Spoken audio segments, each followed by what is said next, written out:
वेंकटेश नामह की शक्ति, क्या भक्ति से चमत्कार संभव है? कौन थी वह लड़की? क्यों उसे अगवा किया गया और कैसे हुआ चमत्कार? बहुत समय पहले की बात है। एकादशी की रात दक्षिण भारत के एक छोटे से गांव वृंदावलीपुरम में 9 साल की बालिका पद्मिनी अपने माता पिता के साथ भगवान वेंकटेश्वर की पूजा कर रही थी।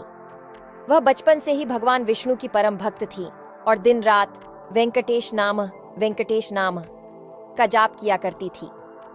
रात के समय जब उसकी मां मंदिर से प्रसाद लेकर आ रही थी, तभी अंधेरे में कुछ नकाबपोश डाकुओं ने झपट कर पद्मिनी को उठा लिया और घोड़े पर बैठाकर जंगल की ओर भाग निकले।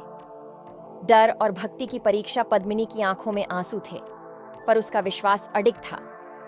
डाकू उसे एक गुफा में ले गए जहां उनका सरदार बैठा हुआ था। इस लड़की को राजा के पास ले जाओ, वह इसे सोने के बदले खरीद लेगा।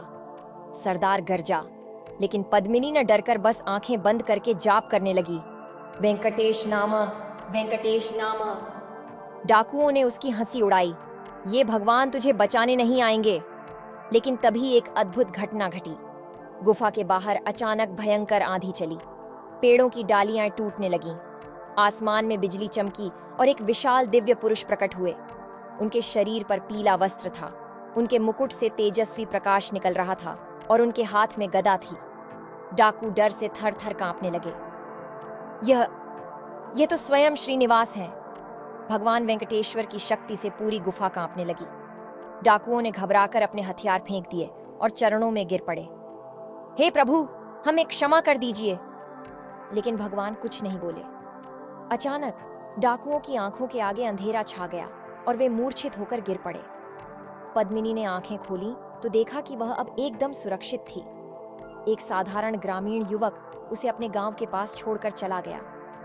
वह युवक कौन था, यह कोई नहीं जान पाया। लेकिन जब उसने पीछे मुड़कर देखा तो मंदिर के द्वार पर भगवान वेंकटेश्वर की मूर्ति मुस्कुरा रही थी। सच्ची भक्ति कभी व्यर्थ नहीं जाती, तो प्रेम से बोलो, वेंकटेश नाम।